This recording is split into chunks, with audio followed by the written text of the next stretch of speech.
नमस्कार प्यारे बच्चों, कैसे हैं आप सभी। उम्मीद करता हूं कि आप सभी बहुत अच्छे होंगे।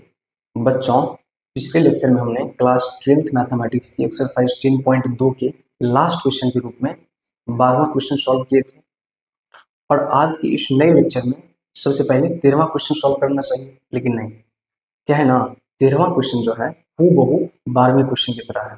उसमें भी डायरेक्शन कोसाइन ज्ञात करने के लिए कहा गया है। तो मैं आप लोगों को ये 13वां क्वेश्चन जो है होमवर्क के रूप में दे रहा हूँ, आप लोग खुद से इसे सॉल्व कर लीजिएगा। ओके, तो आज के इस नए लेक्चर में सबसे पहले मैं 14वां क्वेश्चन को सॉल्व करूंगा, उसके बाद जितने भी प्रश्न रह गए हैं इस एक्सरसाइज में उसको भी सॉल्व करेंगे। ओके, तो चलिए फटाफट इस लेक्चर को शुरू करते हैं और सबसे पहले 14th क्वेश्चन को सॉल्व करते हैं। ओके, तो बताइए क्या है क्वेश्चन। क्वेश्चन है, दर्शाइए कि सदिश आई cap plus J cap plus K cap अक्षों ओ एक्स ओ वाई और ओ जेड के साथ बराबर झुका हुआ है।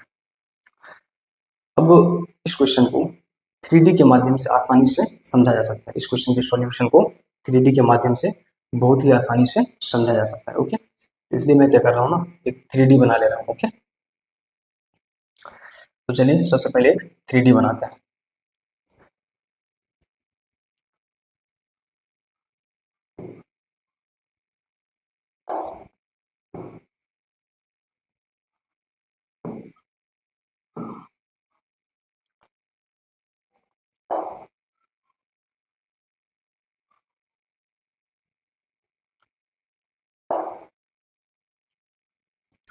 इस एक्सिस को एक्स एक्सिस मान लेता है, इस अक्ष को वाई अक्ष मान लेता है तथा इस अक्ष को जेड अक्ष मान लेता है। ओके, अब क्या है ना, इन तीनों ही एक्सिस में किसी को भी एक्स, किसी को भी वाई तथा किसी को भी जेड माना जा सकता है। ओके, इन तीनों ही एक्सिस में किसी को भी एक्स, किसी को भी वाई, किसी को भी जेड लिखा जा सकता है, कोई दिक्कत नहीं। मान लीजिए यहाँ कोई पॉइंट पी है, यहाँ कोई पॉइंट पी है और ये क्या है, तो कहिएगा सर ये ओरिजिन पॉइंट है, मूल बिंदु है। तो मूल बिंदु को, ओरिजिन पॉइंट को लेटर ओ से रिप्रेजेंट कर दे रहे हैं। ओके, अब क्या है ना, इस ओरिजिन पॉइंट को पी पॉइंट से ज्वाइन कर दीजिए। क्या करना है, इन दोनों पॉइंट्स को ज्वाइन करना है। ज्वाइन करने के तत्पश्चात आप लोग देख रहे होंगे कि ओपी वेक्टर का निर्माण हो रहा है।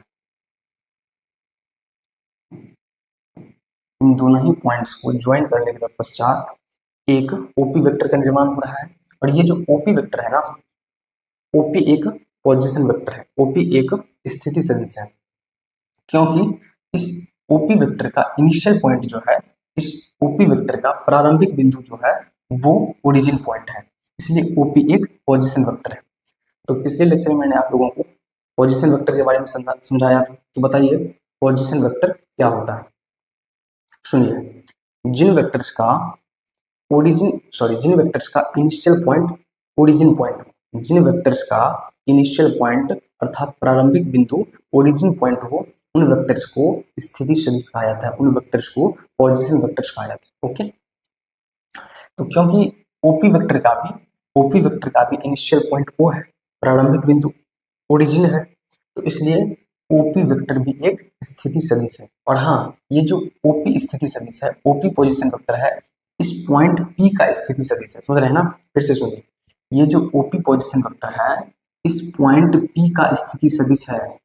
ओके, तो हम लोग क्या करते हैं ना, ये जो कंपोनेंट दिया हुआ है, ये जो घटक दिया हुआ है, इस घटक को इस पोजीशन वेक्टर ओपी का घटक मान लेते हैं। ओके, फिर से सुनिए, क्वेश्चन में जो कंपोनेंट दिया हुआ है इस कंपोनेंट को ओपी स्थिति सदिश का घटक मान लेते हैं। ओके, और हाँ, हम लोगों से दर्शाने के लिए कहा गया है, हम लोगों को दिखाने के लिए कहा गया है कि ये जो कंपोनेंट है, ये जो कंपोनेंट है, जिस भी स्थिति सदिश का कंपोनेंट है वो स्थिति सदिश जो है इन तीनों ही एक्सिस के साथ, इन तीनों ही अक्षों के साथ बराबर झुका हुआ है, ये दिखाने के लिए। समझ रहे हैं ना, तो मान लेते हैं कि ये जो स्थिति सदिश ओपी है एक्स एक्सिस के साथ अल्फा कोण बना रहा है तथा वाई एक्सिस के साथ बीटा कोण क्रिएट कर रहा है एंड जेड एक्सिस के साथ गामा कोण क्रिएट कर रहा है। तो बताइए क्या मान लिए ये जो ओपी स्थिति सदिश है एक्स एक्सिस के साथ अल्फा कोण बना रहा है, वाई एक्सिस के साथ बीटा कोण बना रहा है तथा इस जेड एक्सिस के साथ गामा कोण बना रहा है। ओके, अगर हम लोग लास्ट में अंतिम में अल्फा बराबर बीटा बराबर गामा ला करके दिखा दिए तो फिर यह सिद्ध हो जाएगा कि ये जो ओपी स्थिति सदिश है इन तीनों ही अक्षों के साथ, इन तीनों ही एक्सिस के साथ बराबर झुका हुआ है। ओके, तो क्या है ना, हम लोग इस स्थिति सदिश ओपी का डायरेक्शन कोसाइंस निकालेंगे। क्या निकालेंगे? डायरेक्शन कोसाइंस, अर्थात कॉस अल्फा कॉस बीटा तथा कॉस गामा का वैल्यू निकालेंगे और कॉस अल्फा कॉस बीटा तथा कॉस गामा से ही इन तीनों एंगल्स को इक्वल करने का कोशिश करेंगे। अगर ये तीनों एंगल्स इक्वल हो जाएगा तो फिर हम लोग क्या कहेंगे कि ये स्थिति सदिश जो है इन तीनों ही अक्षों के साथ बराबर झुका हुआ है। ओके, तो सुनिए, किसी भी वेक्टर के तीन डायरेक्शन कोसाइंस होते हैं, किसी भी वेक्टर के किसी भी सदिश के तीन डायरेक्शन कोसाइंस होते हैं। एक होता है एल का वैल्यू, एल बराबर होता है कॉस अल्फा या फिर एल बराबर ए अपॉन आर भी लिखा जा सकता है। ओके, दूसरा होता है एम, एम बराबर होता है कॉस बीटा या फिर एम बराबर बी अपॉन आर भी लिखा जा सकता है। तीसरा है एन, एन बराबर होता है कॉस गामा या फिर एन बराबर सी अपॉन आर भी लिखा जा सकता है। ओके, तो चलिए हम लोग फटाफट इसे सॉल्व करने का कोशिश करते हैं।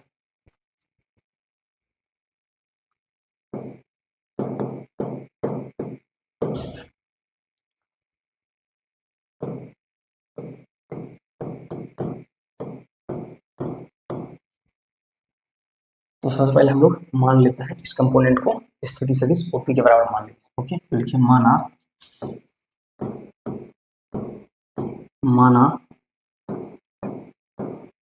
Position vector OP is equal to I cap plus J cap plus K cap तथा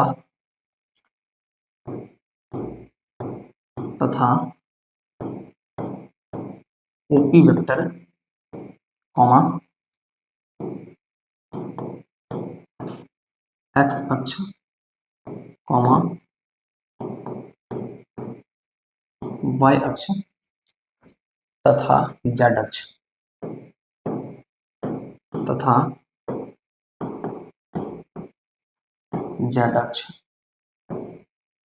के साथ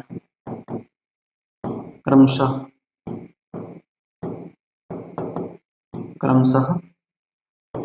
अल्फा कॉमा बीटा तथा गामा कोण बना रहा है,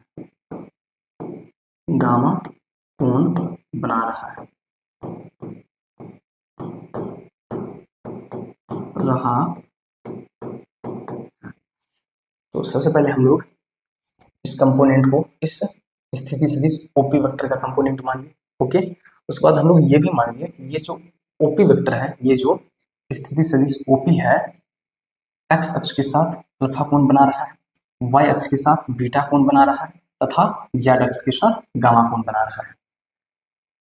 ओके, इन्हीं बातों को मैंने यहाँ पर लिख दिया है। ओके, चूंकि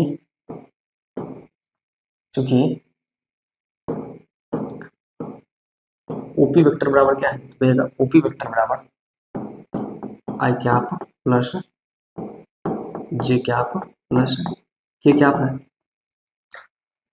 तो सबसे पहले हम लोग यहाँ से एक्स अक्ष वाई अक्ष तथा जेड अक्ष का कंपोनेंट निकाल लेते हैं, अर्थात ए बी तथा सी का मान निकाल लेते हैं। ओके, लिखिए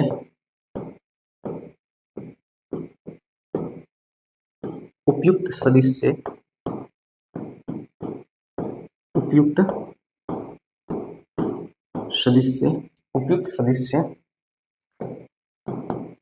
ए बराबर, बताइए आई कैप का गुणांक कितना है, तो आप लोग कहेगा सर आई कैप का कोएफिशिएंट 1 है इसलिए ए बराबर 1 हो जाएगा, comma B is equal to, बताइए जे कैप का गुणांक कितना है, तो आप लोग कहेगा सर बी कैप का जे कैप का कोएफिशिएंट 1 है इसलिए बी बराबर भी 1 हो जाएगा तथा क्योंकि के कैप का भी गुणांक 1 है इसलिए सी बराबर भी 1 हो जाएगा। ओके, तो हम लोग क्या किए, हम लोग सबसे पहले ए बी तथा सी का वैल्यू निकालिए। और हाँ, ये जो ए बी और सी है इस कंपोनेंट का इस वेक्टर के कंपोनेंट का एक्स अक्ष, वाई अक्ष तथा जेड अक्ष का कंपोनेंट है। ओके,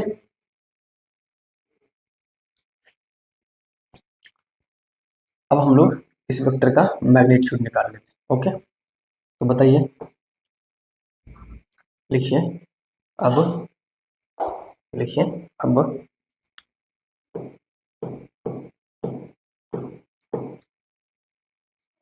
अब magnitude of vector OP is equal to क्या हो जाएगा? तो कहेगा सर कुछ नहीं करना है, सबसे पहले एक स्क्वायर रूट लीजिए,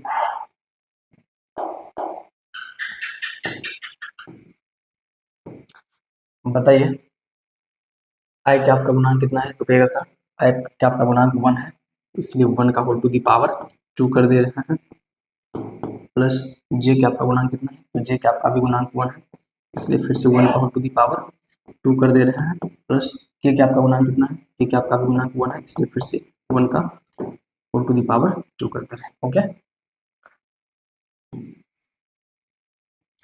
तो इसलिए magnitude of vector OP is equal to हो जाएगा स्क्वायर रूट ऑफ, बताइए 1 को 2 बार गुना करिएगा तो गुणनफल कितना होगा? तो कहिएगा 1 को 2 बार गुना करने पर गुणनफल 1 आएगा, प्लस फिर से 1 को 2 बार गुना करने पर गुणनफल 1 आएगा, प्लस फिर से 1 को 2 बार गुना करने पर गुणनफल 1 आएगा। ओके, तो इसलिए magnitude of OP vector is equal to square root of, बताइए इन तीनों नंबर को जोड़ने पर योगफल कितना आएगा? तो भैया सर इन तीनों नंबर्स को जोड़ने पर सम जो है वो 3 आएगा। तो ओपी वेक्टर का मैग्नीट्यूड जो है वो √3 का ही प्राप्त होता है। ओके, अब हम लोग क्या करेंगे? अब हम लोग इस ओपी वेक्टर का डायरेक्शन कोसाइन निकालेंगे। ओके, तो आप लोग फटाफट पहले इसका स्क्रीनशॉट ले लीजिए, क्योंकि मुझे चाहिए स्पेस, इसलिए मैं इसे इरेज कर दूंगा।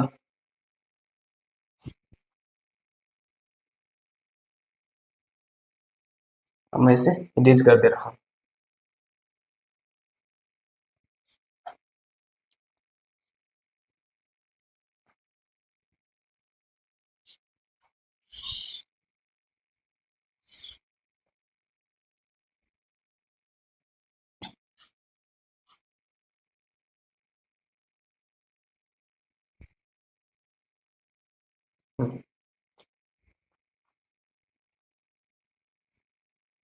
चूंकि चूंकि एल बराबर होता है, चूंकि एल बराबर होता है कॉस अल्फा या ए अपॉन आर। देखिए एल बराबर कॉस अल्फा भी होता है और एल बराबर ए अपॉन आर भी होता है। ओके, और हाँ आर क्या होता है? तो आर जो है किसी भी वेक्टर का मैग्नीट्यूड होता है, समझ रहे हैं ना? ये आर जो है किसी भी वेक्टर का मैग्नीट्यूड है, तो यहाँ पर आर क्या हो जाएगा? तो यहाँ पर इस क्वेश्चन में आर जो है इस वेक्टर का मैग्नीट्यूड हो जाएगा। ओके, तो इसलिए एल बराबर क्या हो जाएगा? तो एल बराबर cos alpha is equal to, बताइए ए का वैल्यू कितना है? तो सर ए का वैल्यू, क्योंकि आई कैप की गुणांक 1 है, इसलिए आई कैप का गुणांक 1 है, इसलिए ए का वैल्यू 1 है, तो ए के स्थान पर 1 रख दीजिए, अपॉन आर का वैल्यू कितना आया था, अर्थात इस वेक्टर का मैग्नीट्यूड कितना आया था? तो सर इस वेक्टर का मैग्नीट्यूड जो है √3 आया था, इसलिए आर के स्थान पर √3 रख दीजिए। क्योंकि ये तीनों एक दूसरे के बराबर है, तो हम लोग क्या करना है ना, इन दोनों को बराबर करके अल्फा का मान निकाल लेते हैं। ओके, तो इन दोनों को बराबर करके अल्फा का मान निकाल लेते हैं। तो cos alpha is equal to 1/√3। Okay, cos को उधर भेजिए, cos को बराबर के दाईं ओर भेजिए, तो कहिएगा सर cos को बराबर के दाईं ओर भेजने पर अल्फा बराबर हो जाएगा cos इनवर्स 1/√3। ओके, अब हम लोग m का मान निकाल लेते हैं, अर्थात बीटा का मान निकाल लेते हैं। चूंकि m बराबर होता है cos बीटा, या फिर m बराबर b अपॉन r भी होता है। ओके, चूंकि ये तीनों आपस में बराबर है तो हम लोगों को बीटा का मान चाहिए, हम लोग क्या कर रहे हैं ना, इन दोनों को बराबर करके यहाँ से बीटा का मान निकाल ले रहे हैं। ओके, इसलिए cos बीटा बराबर होगा b के स्थान पर b का वैल्यू रख दीजिए, तो b का मान 1 आया, इसलिए b बराबर मूल्य कितना है, b के स्थान पर मूल्य लिख दिए हैं अपॉन r का मान कितना आया था, तो सर r का मान √3 आया, इसलिए r का स्थान पर √3 लिख दिया है। और फिर से cos को बराबर के दाईं ओर लीजिए, इसलिए बीटा बराबर क्या हो जाएगा, तो कहेगा बीटा बराबर cos इनवर्स 1/√3 हो जाएगा। ओके, तथा n बराबर होता है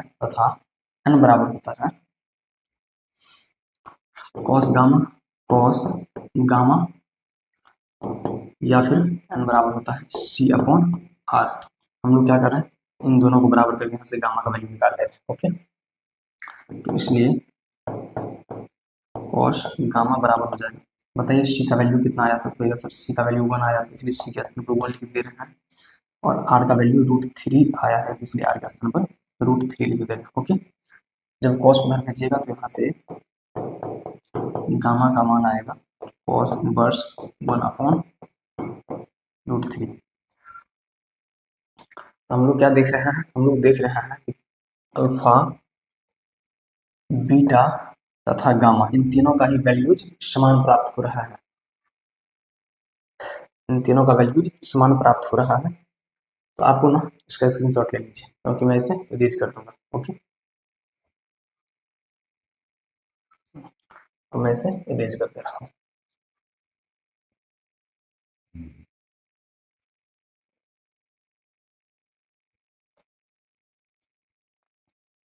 ठीक है, चूंकि अल्फा बराबर बीटा बराबर gamma is equal to cos inverse 1/√3 प्राप्त हो रहा है।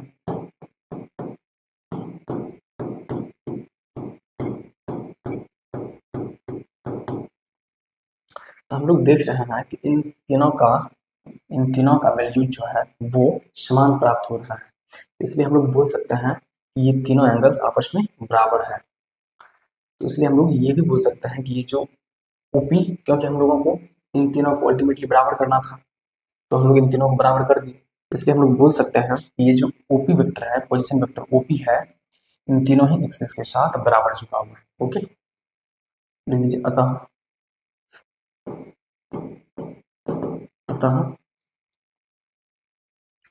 दिए गए सदिश दिए गए सदिश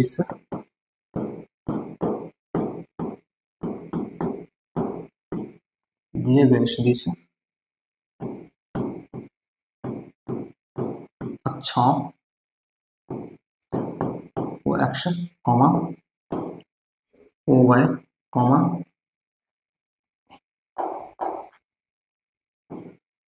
ओ वाई कॉमा या फिर तथा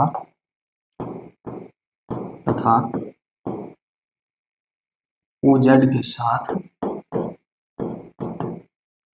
और यहाँ पर ओ एक्स ओ वाई तथा ओ जेड का अर्थ है एक्स एक्सिस वाई एक्सिस तथा जेड एक्सिस। ओ एक्स ओ वाई तथा ओ जेड का अर्थ है एक्स एक्सिस वाई एक्सिस तथा जेड एक्सिस, समझ रहे हैं ना, के साथ बराबर झुका हुआ है, बराबर झुका हुआ है। ओके, झुका हुआ। ओके, तो आई होप आप लोगों को 14th क्वेश्चन का सॉल्यूशन बहुत अच्छे से समझ में आ गया होगा। तो फटाफट आप लोग इसका स्क्रीनशॉट लीजिए, तो हम लोग 15वें क्वेश्चन की तरफ आगे बढ़ेंगे। ओके,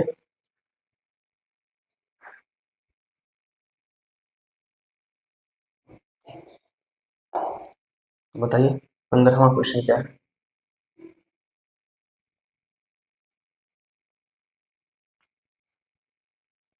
15वां क्वेश्चन है बिंदुओं P I cap plus 2j cap minus K cap और Q minus I cap plus J cap plus K cap को मिलाने वाली रेखा को 2:1 के अनुपात में अंतर विभाजित कर रही है तथा इसी अनुपात में बाई विभाजित भी कर रही है। तो 8 बिंदु का स्थिति सदिश समझिए। सबसे पहले 3D बना लेते हैं।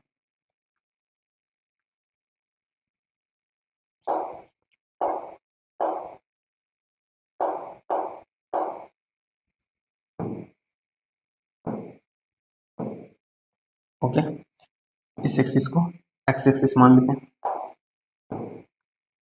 इस एक्सिस को वाई एक्सिस मान लेते हैं तथा इस एक्सिस को जेड एक्सिस मान लेते हैं। ओके,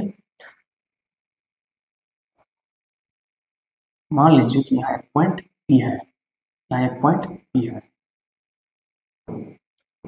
तथा यहाँ एक पॉइंट Q है, यहाँ एक पॉइंट Q है। ओके, और ये ओरिजिन पॉइंट है, तो ओरिजिन पॉइंट को लेटर O से रिप्रेजेंट कर दीजिए। तो क्या है ना, इन दोनों ही पॉइंट्स को इस पॉइंट से मिला दीजिए, इन दोनों ही पॉइंट्स को ओरिजिन पॉइंट से ज्वाइन कर दीजिए।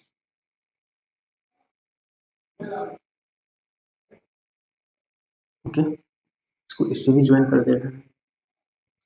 तो हम लोग देख रहे हैं कि जब ओरिजिन पॉइंट से इन दोनों पॉइंट्स को ज्वाइन किए तो दो पोजीशन वेक्टर्स बन रहा है, दो स्थिति सदिश बन रहा है। एक है ओपी और दूसरा है ओक्यू। ये ओपी वेक्टर जो है इस पॉइंट पी का स्थिति सदिश है, ओपी वेक्टर जो है इस पॉइंट पी का स्थिति सदिश है। ये जो ओक्यू वेक्टर है इस पॉइंट क्यू का स्थिति सदिश है। ओके, और हाँ, हम लोग मान लेते हैं कि ये जो कंपोनेंट्स दिए हुए हैं, ये जो दो कंपोनेंट्स दिए हुए हैं इनमें से ये कंपोनेंट जो है ये अपना पोजीशन वेक्टर ओपी का कंपोनेंट है तथा ये जो कंपोनेंट है ये अपना पोजीशन वेक्टर ओक्यू का कंपोनेंट है। ओके, और हाँ, अब क्या है ना, इस पॉइंट पी को पॉइंट क्यू से मिला दीजिए। तो पॉइंट पी को पॉइंट क्यू से मिलाने पर एक और वेक्टर बन गया PQ वेक्टर। पॉइंट पी को पॉइंट क्यू से मिलाने पर एक और वेक्टर बन गया PQ वेक्टर। अब इस PQ वेक्टर पर कोई बिंदु R है, इस PQ वेक्टर पर कोई बिंदु R है, मान लेते हैं बिंदु R जो है यहाँ पर है, बिंदु R यहाँ पर है। तो ये जो R बिंदु है, ये जो R पॉइंट है PQ वेक्टर को 2:1 में विभाजित कर रही है। समझ रहे हैं ना, ये R बिंदु जो है इस PQ वेक्टर को 2:1 में विभाजित कर रही है। तो हम लोगों से कहा गया है कि जब ये R बिंदु इस PQ वेक्टर को अंतर विभाजित करेगी, इंटरनली विभाजित करेगी, तो फिर इस R बिंदु का स्थिति सदिश क्या हो जाएगा? तो बताइए R बिंदु का स्थिति सदिश क्या होगा? तो कहेगा सर R बिंदु का स्थिति सदिश वो R वेक्टर हो जाएगा। अब क्या है ना, इस O को ओरिजिन पॉइंट को पॉइंट R से मिला दीजिए, कुछ नहीं करना है, समझ जाए। ये R पॉइंट जो है इस PQ वेक्टर को 2:1 में विभाजित कर रही है ना, तो कुछ नहीं करना है। स्थिति सदिश OQ को 2 से गुना कर देना है तथा स्थिति सदिश OP को 1 से गुना कर देना है, दोनों को जोड़ देंगे अपॉन में बट्टे में इन दोनों संख्या को जोड़ करके लगा देंगे। ओके, अब क्या करना है समझिए।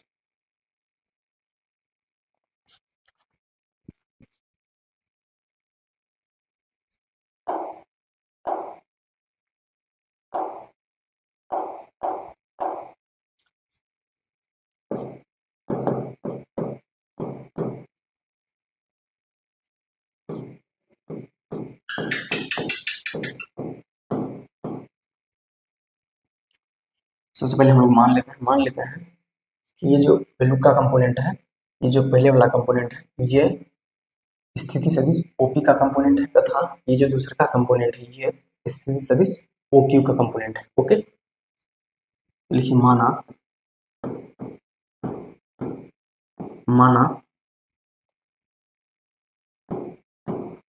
OP vector is equal to I cap plus 2j cap minus k cap तथा OQ स्थिति सदिश is equal to minus I cap plus J cap plus K cap. Okay, तो देखिए इसलिए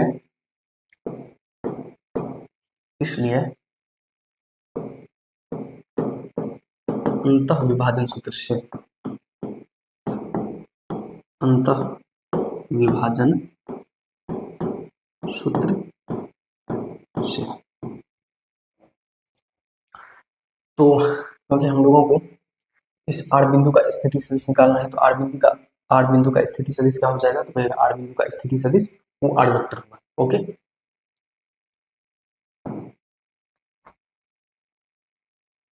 तो इसलिए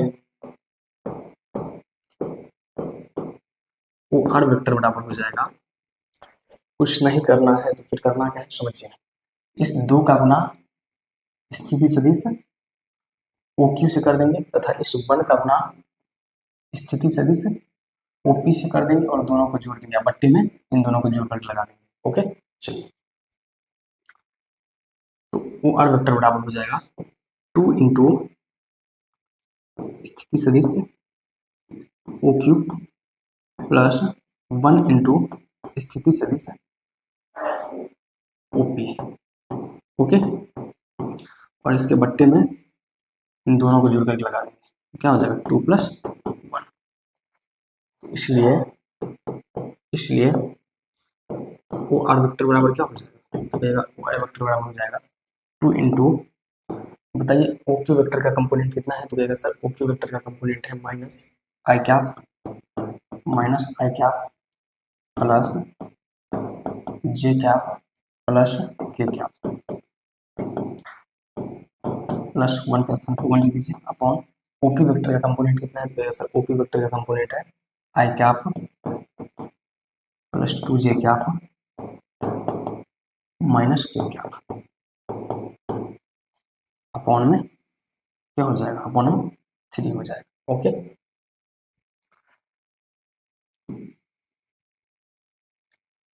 तो बताइए क्या हो जाएगा, तो कहिएगा वो आर वेक्टर बराबर हो जाएगा, समझिए, जब 2 को माइनस आई कैप से मल्टीप्लाई करिएगा तो गुणनफल माइनस 2 आई कैप आएगा, माइनस 2 आई कैप प्लस, जब 2 को प्लस का स्थान पर प्लस लिख दीजिए क्योंकि यहाँ पर प्लस है ना, इसलिए यहाँ भी प्लस लिख, जब 2 को जे कैप से गुना करिएगा तो गुणनफल 2 जे कैप होगा, फिर से प्लस है तो प्लस दे दीजिए, जब 2 को के कैप से गुना करिएगा तो गुणनफल 2 के कैप होगा, क्या हो जाएगा 2 के कैप।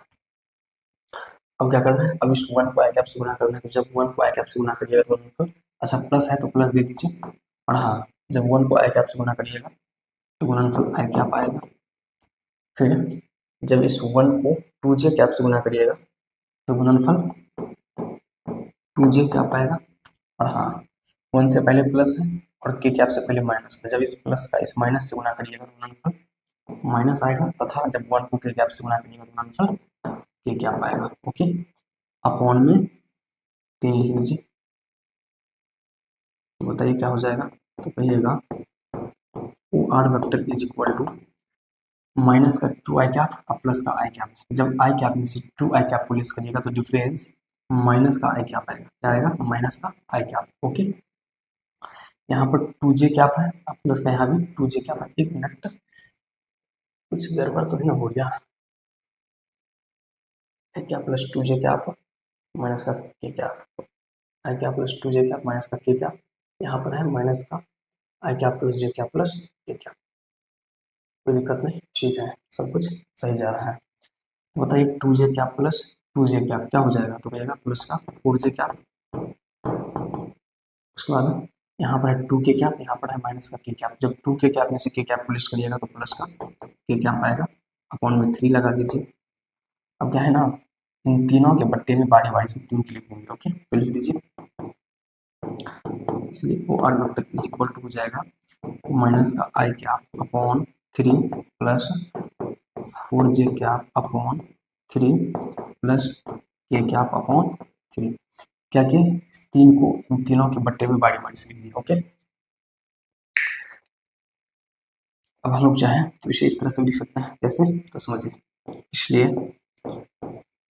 वो R vector is equal to minus I cap upon 3 को -1/3 आई कैप लिख सकते हैं, प्लस 4j कैप अपॉन 3 को 4/3 जे कैप लिख सकते हैं, प्लस के कैप अपॉन 3 को 1/3 के कैप लिख सकते हैं। ओके, तो ये जो ओ आर वेक्टर का वैल्यू आया है, यही असल में क्या है, यही असल में पॉइंट आर का स्थिति सदिश है। समझ रहे हैं ना?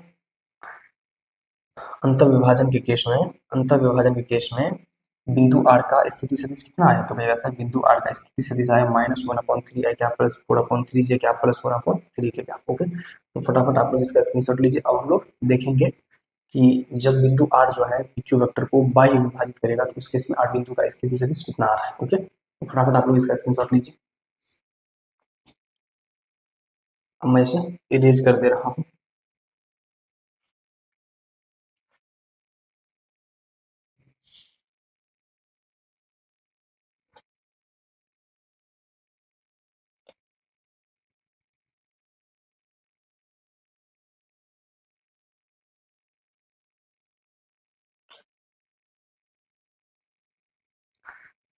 इससे भी इरेज कर दे। तो देखिए क्या है ना, बाह्य विभाजन के केस में ये पॉइंट आर जो इस बीच में नहीं होगा, मतलब बाहर कहीं होगा। समझ रहे हैं ना? कैसे होगा समझाते हैं, समझिए।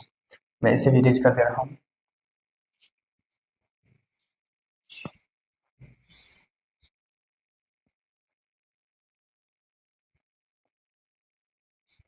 एक बार फिर से 3D बना लेते हैं।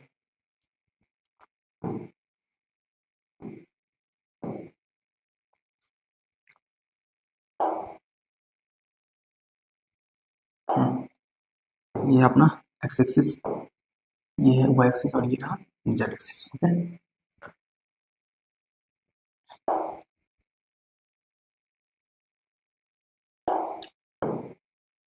चलिए समझते हैं फटाफट।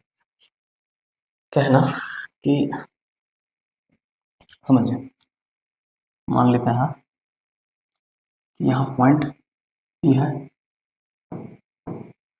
और यहाँ पॉइंट Q है। ओके, यहाँ पॉइंट Q है। अब इस ओरिजिन से पॉइंट P को मिला दीजिए, तो ये अपना स्थिति सदिश OP बन गया। ओके, एक सेकंड भाई साहब, सही से ज्वाइन कर लीजिए। ऐसा है ना, इसको मैं थोड़ा और इधर कर लेगा। ओके, यहाँ पर लिख दे रहे हैं, तो ये अपना पॉइंट। ओके, अब ज्वाइन करिए, अब सही से ज्वाइन हो जाएगा। ओके, इसको भी ज्वाइन कर दे रहे हैं। तो ये रहा अपना स्थिति सदिश OP, पोजीशन वेक्टर OP, और ये रहा अपना स्थिति सदिश OQ। ओके, फिर से इन दोनों पॉइंट्स को मिला दीजिए। तो जब इन दोनों पॉइंट्स को ज्वाइन करिएगा, और ज्वाइन करते करते इस वेक्टर को ना आगे तक बढ़ाना है। ओके, और मान लेते हैं कि यहाँ पर कोई पॉइंट R है, यहाँ पर कोई पॉइंट R है।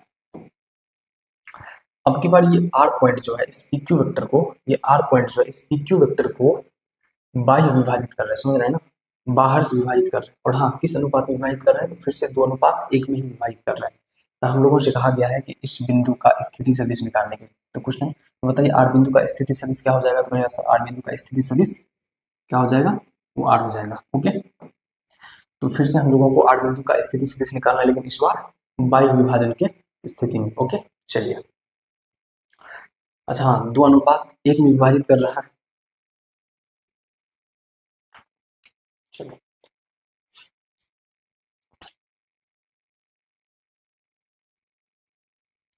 तो अब रहा 15 का दूसरा।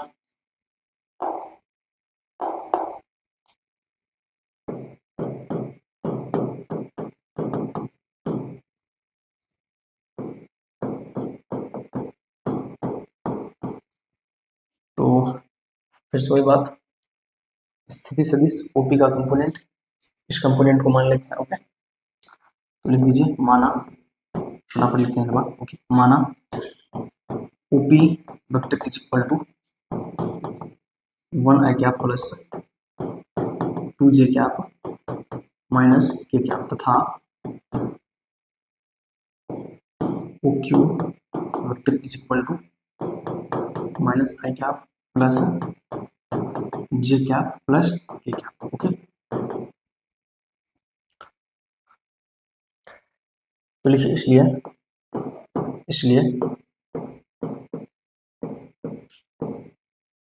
बाह्य विभाजन सूत्र से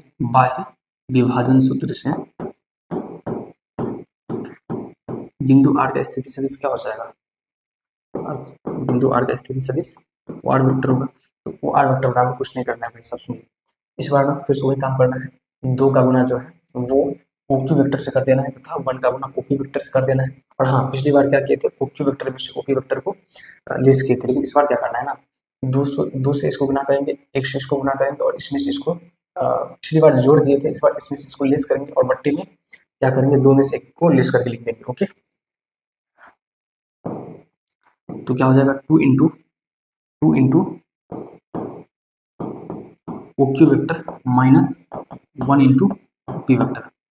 तो पिछली बार क्या किए थे, ओक्यू वेक्टर को 2 से गुना करके ओपी वेक्टर को 1 से गुना करके और इन दोनों को जोड़ दिए थे, यही किए थे ना। लेकिन इस बार क्या किया, ओक्यू वेक्टर को 2 से गुना किए, फिर ओपी वेक्टर को 1 से गुना किए और इसमें से इसको लेस कर दिए। ओके, अपॉन पिछली बार हम लोग 2 और 1 को जोड़े थे, इस बार 2 में से 1 को लेस करेंगे। ओके, तो आप लोग ध्यान रखिएगा, बाह्य विभाजन के स्थिति में लेस होता है, डिफरेंस निकलता है। ओके, चलिए, इसलिए वो आर वेक्टर बराबर क्या हो जाएगा,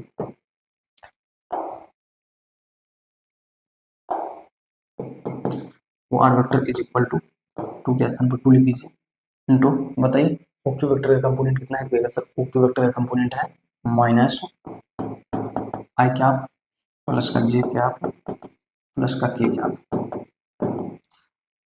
माइनस 1 के स्थान पर 1 लिख दीजिए, इंटू बताइए ओपी वेक्टर का कंपोनेंट कितना है, तो ओपी वेक्टर का कंपोनेंट है आई कैप प्लस का 2 जे कैप और माइनस का के कैप। ओके, अपॉन में 2 में से 1 को लेस करेगा, डिफरेंस 1 आएगा, 1 लिख दीजिए। ओके, तो बताइए ओ आर वेक्टर बराबर क्या हो जाएगा, तो O R vector is equal to 2 को माइनस आई कैप से गुना करिएगा तो माइनस 2 आई कैप, फिर 2 को जब जे कैप से गुना करिएगा तो प्लस का 2 जे कैप, फिर जब 2 को के कैप से गुना करिएगा तो प्लस का 2 के कैप। ओके, 2 के कैप। उसके बाद क्या है समझिए, जब माइनस 1 को आई कैप से गुना करिएगा तो माइनस का आई कैप, फिर माइनस 1 को जब प्लस की 2 जे कैप से गुना करिएगा तो माइनस का 2 जे कैप। उसके बाद माइनस 1 को माइनस के कैप से गुना करिएगा तो प्लस का के कैप। ओके, ये होगा ना, हाँ, माइनस 1 को आई कैप से गुना करिएगा माइनस का आई कैप, माइनस 1 को प्लस 2 जे कैप से गुना करिएगा माइनस 2 जे कैप, माइनस 1 को माइनस के कैप से गुना करिएगा प्लस के कैप, अपॉन में 1 लिखने का कोई जरूरत नहीं है। ओके, तो R vector is equal to minus 2 I cap minus I cap, तो माइनस का 3 आई कैप।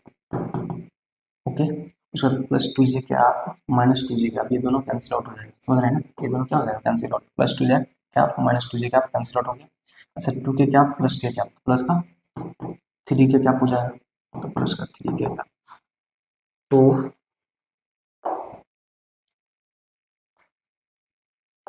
तो बताइए बाह्य विभाजन के स्थिति में, बाह्य विभाजन के केस में आर बिंदु का स्थिति सदिश क्या आया, तो कहेगा आर बिंदु का स्थिति सदिश माइनस 3 आई कैप प्लस 3 के कैप प्राप्त हुआ। ओके, तो आई होप आप लोगों को 15th क्वेश्चन का भी सॉल्यूशन आसानी से समझ में आ गया होगा। तो फटाफट आप लोग इसका स्क्रीनशॉट लीजिए।